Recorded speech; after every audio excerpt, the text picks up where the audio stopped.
he is just captured RAM on this running computer, and as you're watching, he is imaging RAM on a running computer. He's never used that program before. He's never seen it. And in less than 60 seconds, he's imaging RAM on this computer. After he's imaged RAM, he could then shut the computer down and do a forensic image like they had talked about earlier, so that now they're not on the original copy. That's it. You're done. You've done it. Thank you. All right. Thank you so much.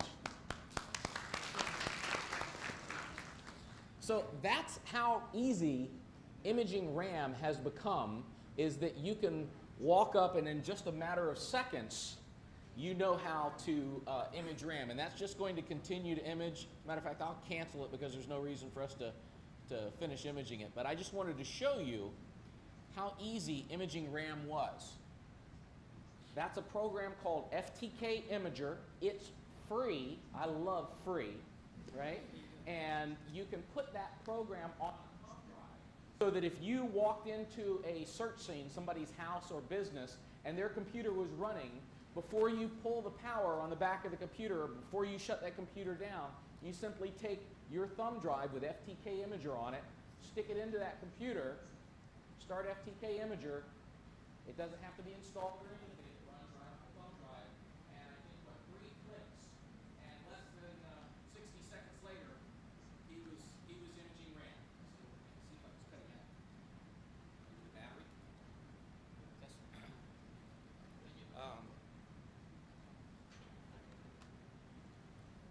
Test. Test.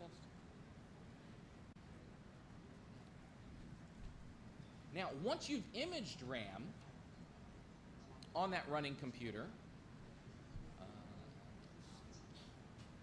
you can, we're going to just change my settings real quick.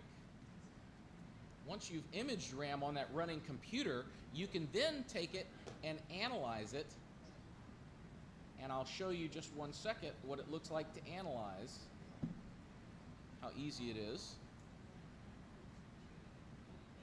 What you see now is this is, oops, wait a minute, that doesn't look right.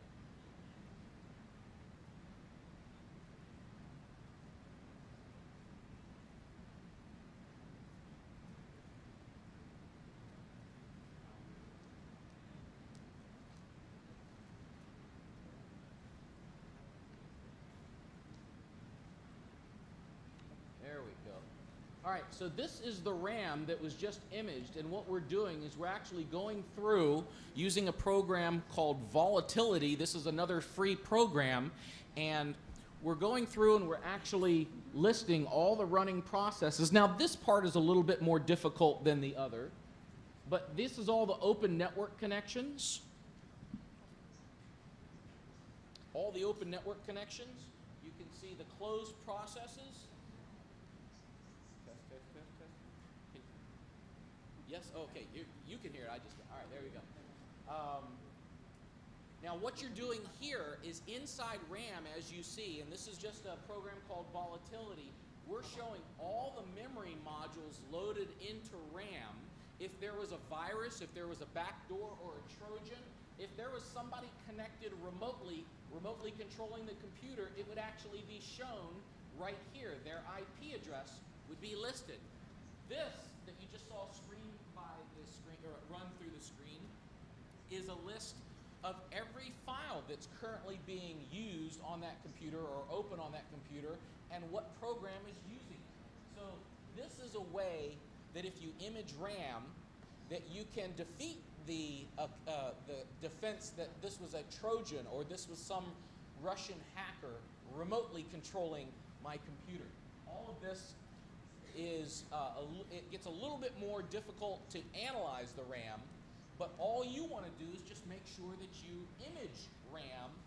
You can have it analyzed later, because once it's imaged, you've captured it, it's evidence, and now it's available to the courts, and you can test that over and over and over again. Now, I want to talk a little bit about the phases of an investigation. When we think about the phases of an investigation,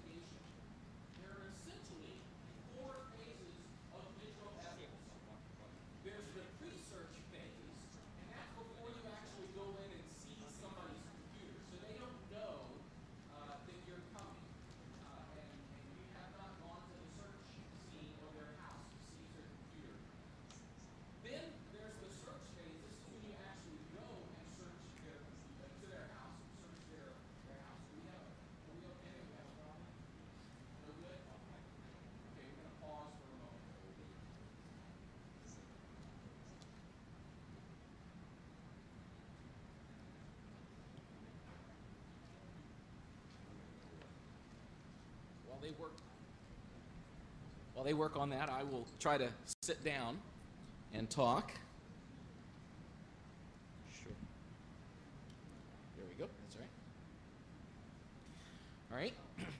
So this is the search phase. The search phase is where you actually go and search their house or their business and you seize the computer. Of course, once you go to their house or their business and seize their computer, they know that you're investigating them, right? Now, there's a danger there because if you don't find it right away, to find the evidence right away or the computer or any of the digital evidence, the thumb drives, then once you leave their house, they're going to try to destroy it. Then there's the post-search investigation phase. Now, what this is where you seize their computer, you've sent it to the lab, your forensics people are analyzing it and they're investigating it that way. And then finally there's the trial, where you take them to trial, you're presenting all the evidence in court. One of the problems that we've had in the United States, and we're seeing across the world, is there's not a whole lot that's being done electronically during the pre-search phase of the investigation. So what ends up happening is the value of digital evidence is very low during the search and the post-search investigation because you seize the computer but they're not doing anything with it, and then it goes to the lab and it waits to be analyzed. And then once it gets closer toward trial during the investigation, you see that the value starts going up. And then it goes to trial and the value goes down. And one of the biggest mistakes people make is they don't start talking to the prosecutor until way over here in the post-search investigative phase. So they've seized the evidence at the crime scene, at the search scene, but they haven't really talked enough to the prosecutor.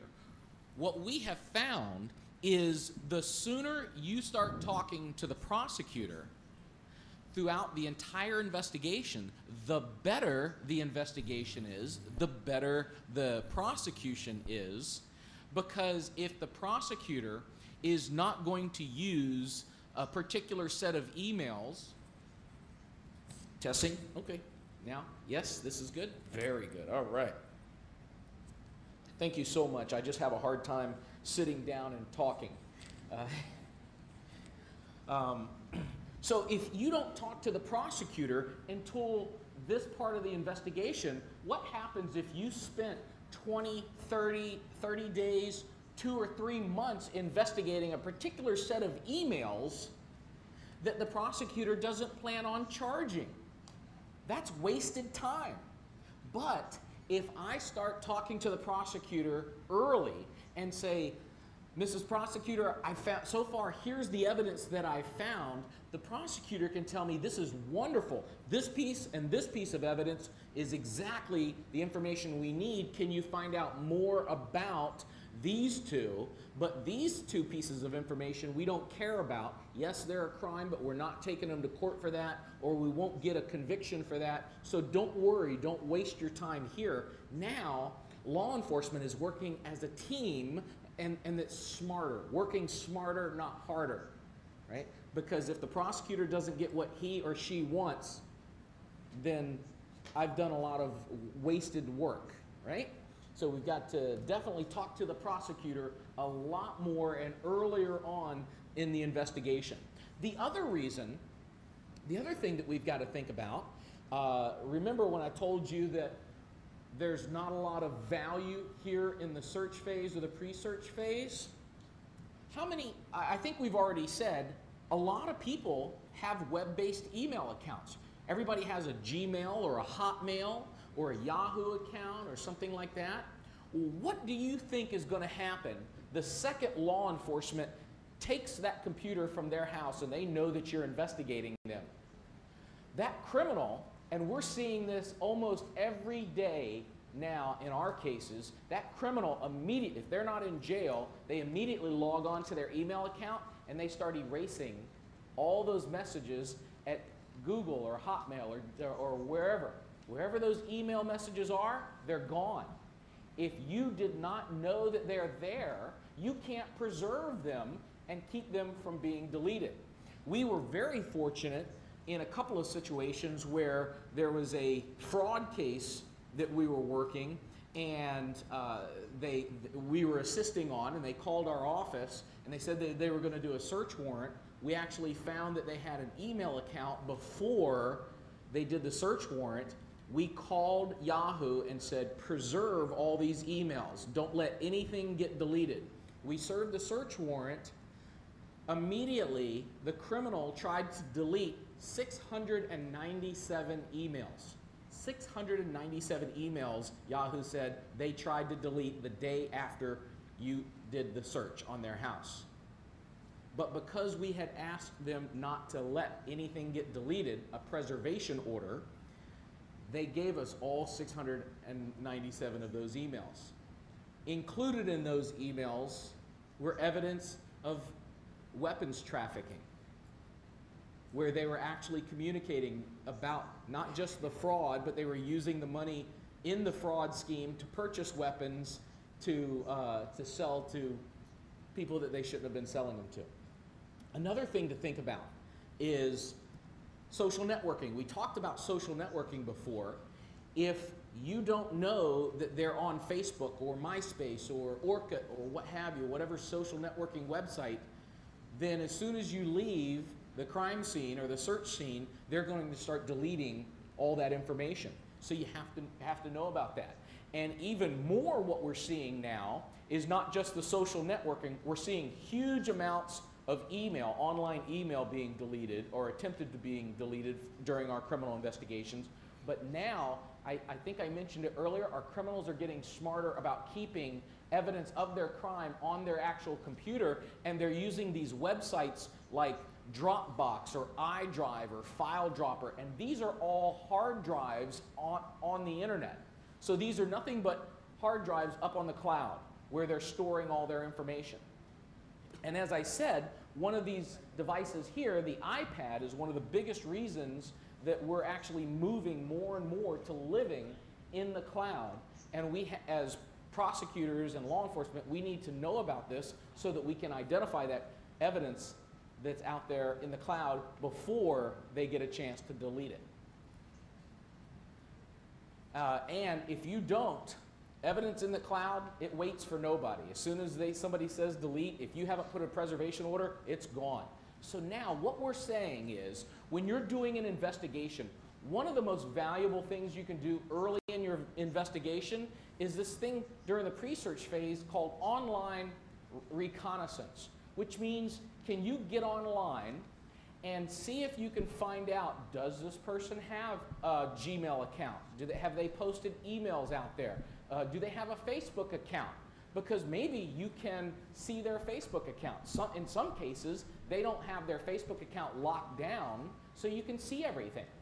And you can do all this. And also, in that whole frame, in the whole concept of triage, remember the paramedic, when you do go to the search scene, rather than just grabbing the computer and sending it off to the lab, one of the most valuable things you can do now is actually triage, do a quick analysis of that computer while you're there at the search scene. Now what this means is you actually have to have a computer person with you at the search scene, and what they typically will do is they will use a hardware write block. So this is a device that all the law enforcement uses to keep anything from being changed on that hard drive.